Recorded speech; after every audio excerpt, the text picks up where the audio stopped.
Okay everyone, welcome back to the channel. I think I'm going to start today with a walkthrough of my kayak and maybe a little walkthrough of my garage as well, where I have all my fishing stuff. But first, let's start with the kayak. I know in my last video I mentioned I was going to do a walkthrough, so let's do that now. So here's the kayak. I did mention briefly in my first video that this is a native Titan. This is the 10.5. Obviously you can see that it's the green, the bright green. I haven't done too much to it, but I'll start at the front and kind of work my way back and go through the electronics and how I have them set up at the end. So you can see I have these two little LED lights in the front. I don't use them that often, but they're there in case I need them. You can see this is the Sidekick transducer arm, I believe. You can see the live scope over there. You see my fish finder here. Now this seat is an upgrade, and I have to admit I don't know what it is because we do have a second kayak that we bought from someone, and they had upgraded the seat. That second kayak is a Slayer 10. I did take the seat off of that one and put it onto mine because it's a nice fishing seat. I don't know exactly what the model is, but it's nice. You can see here, this is the Burley Pro handle. Probably the best upgrade I made to the kayak, to be honest with you. I was having a ton of trouble with the steering. I saw some videos where people mentioned upgrading the handle to this Burley Pro handle, and it's made a world of difference for me. I don't know why, but it really has made it much easier to steer the kayak. So one big recommendation, if you have a native kayak, upgrade to the Burley Pro handle. When I bought the kayak, I did get the Sidekick wheels. Obviously, I think a must-have, especially with the Titan. The Titan's fairly heavy. I mean, it's kind of a beast to get around. So you definitely want to add the Sidekick wheels if you get a native Titan. You can see the boomstick. I just added this, obviously, for filming.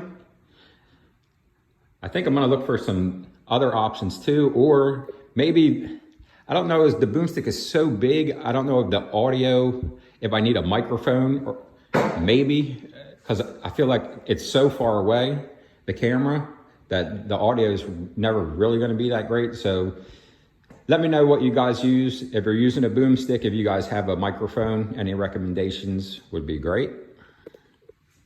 I do just have the basic Yak gear box here. The only upgrade I did make to it was I added 3 additional rod holders on the back. I need to upgrade my net. I had a different net and I lost it in transport one day, so I used this cheap little net. So I do need to upgrade my net. I'll be doing that shortly before the tournament season starts next week. I think that's it as far as the kayak. I haven't really made any other upgrades. But now let's take a little look at what I have here for electronics. Now you see the live scope and you see my fish finder, but mine is a little bit different than probably what most people use. So at Christmas time this year, I really wanted to add live scope to the kayak, but obviously like everyone else, I wanted to do it as inexpensively as possible. So I started doing some research and I ended up going with the LVS 12 transducer. Now, for those of you that don't know what the LVS 12 transducer is, this is I believe it was the first live scope. And the difference is it's a 30-degree angle. So you don't get that straight down, you get 30 degrees in front of you. For me, it works good for bass fishing. Now, if you're crappie fishing or doing anything like that, definitely probably wouldn't get this one. But for the kayak, it works great for me. I mean, just like the regular black box transducer, I can see my lure when I throw it. So, I mean, it works for me. The other nice thing about this is there is no black box. So it hooks directly into the unit that I have. Obviously, because of this, you have to find a unit that's compatible. So luckily Bass Pro had this on sale. around Christmas time, and this is compatible. This is a 10-inch Garmin Eco Mat, and it was on sale at Christmas for $999. And the LVS 12 transducer I was able to get on Amazon for $550. Obviously, a lot of money still, $1,500 but when you consider the black box itself is probably $1,100, and you have to get some fish finder compatible, probably at minimum another $1,000. You know, I probably saved at least $1,000 going with this unit, and like I said, for me, it's worked great. Okay, so the live scope transducer, I just went on to YouTube and looked for a DIY setup that I thought I could do. Again, I'm not a very handy person, but there are so many videos on YouTube now about putting your live scope on your kayak. And even, like I said, I'm not very handy, and I was able to follow along and probably, I think I made this in about an hour and a half. I was able to put this together. Okay, so as far as powering all this, again, I keep it super simple. I didn't drill any holes in the kayak or anything. I just bought 2 cheap lithium batteries off of Amazon. This is a 10 amp hour Life Pro. Running the live scope and the map, I'm able to run this for about 6 hours, sometimes 7, as long as I keep the screen brightness to about 80%. If I put the screen brightness up to 100%, it kills the battery. You know, I probably want to get 3 hours out of it. But if I keep the screen brightness to about 70, 80%, I can get 6 or 7 hours. So I use this. This is a 10 amp hour. And then I back it up here with this little 7 amp hour battery. And this will give me another 2 or 3 hours. Sometimes 4, again, as long as I keep the brightness down. So for a tournament day, these 2 small batteries get me through. You know, on Amazon, they're not super expensive. Amazon has a ton of these lithium batteries.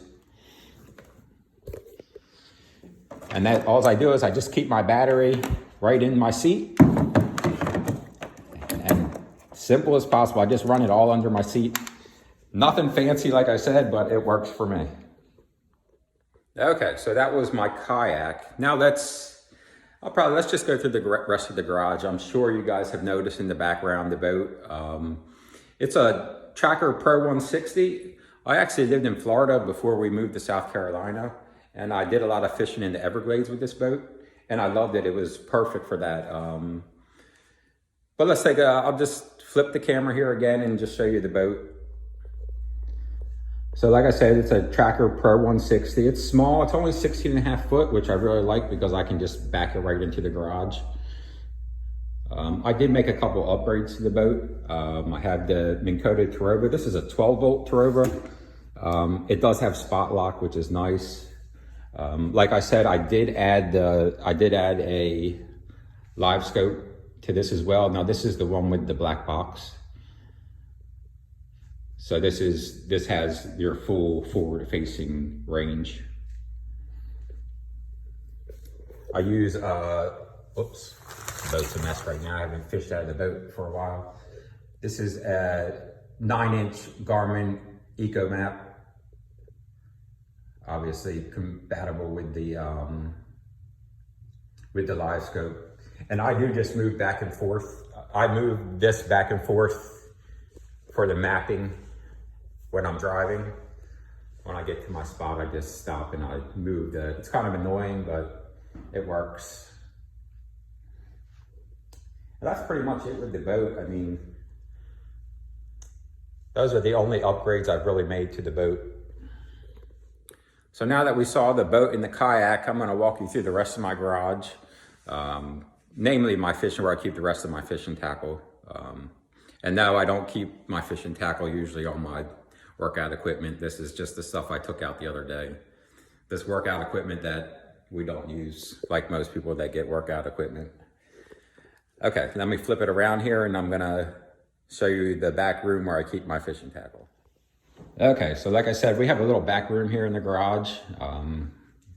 Typical stuff, a second refrigerator. Stuff you guys probably aren't interested in.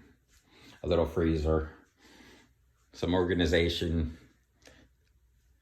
Okay, so now let's come to the fishing corner. So you can see I have everything organized here the best I can. I'm constantly changing the way I organize, I'm sure, like most of you guys. But you can see I have a bunch of stuff. You know, it's nothing fancy. I would like to get like a nice, I saw somebody the other day, they have like a nice rack and then they have everything on there. I'd like to do that. But this is what I have for now. You might see here that we have another set of the pedals. And that's because we do have a second kayak. It's a 10-foot Slayer. My wife uses, or we got it because she said she was going to use it and I end up using it more than her. But she always says she's going to use it, so. But it's nice. We do live on the lake, so a lot of times the Slayer is a lot easier just to get down into the water. So I'll take that into the water and I'll just fish right off of, right out where we are here on the lake. And I'm sure eventually I'll have videos where I do that. But this is it. This is the fishing corner. Any recommendations you guys have for organization, I'm open. Please leave that in the comments. I think that's going to be it for now. Now you might have noticed my sweatshirt. Let me flip around real quick. Okay, so if you didn't notice the sweatshirt, here it is. You'll notice it's an Eagle sweatshirt.